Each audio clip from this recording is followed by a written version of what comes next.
अस्सलाम वालेकुम students, welcome to my YouTube channel. इस वीडियो में हम क्लास 9 मैथ की जायज़ा मश्क 7 का सवाल नंबर 3 हल करेंगे।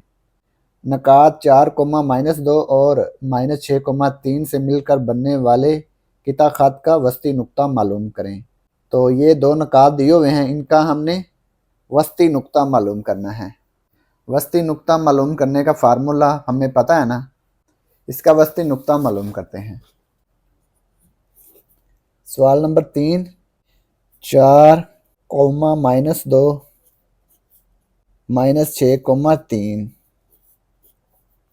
ये दो नुकात दिए हुए हैं, इनके दरमियान हमने वस्ती नुक्ता मालूम करना है। वस्ती नुक्ता मालूम करने का formula M x comma y बराबर, इंग्लिश में से मिड पॉइंट कहते हैं, ठीक है, वस्ती नुक्ता को x1 plus x2 over 2 comma y1 plus y1 plus y2 divide 2।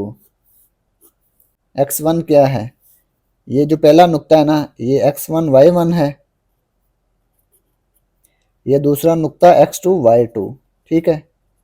x1 क्या है 4 plus -6,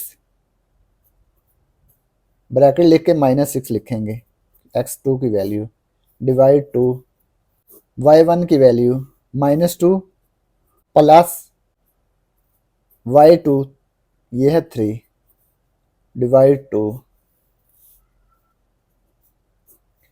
4 plus -6 divide 2 -2 plus 3 -2 plus 3 divide 2 4 -6, ये आ गया -2, ठीक है, डिवाइड 2 -2 प्लस 3 ये आ गया +1 1/2, ये आ गया। मिड पॉइंट आ गया x, y वस्ती नुक्ता। -2 को 2 पे डिवाइड किया, ये आ गया 1 -1 1/2 -1 1/2, ये इसका वस्ती नुक्ता आ गया, मिड पॉइंट आ गया। तो यही हमने मालूम करना था। तो ये सवाल नंबर 3 मुकम्मल हो गया। और अगर आपको इसमें कोई डाउट हो तो आप लाजमी कमेंट बॉक्स में कमेंट करें। And thanks for watching this video. खुदा हाफिज़।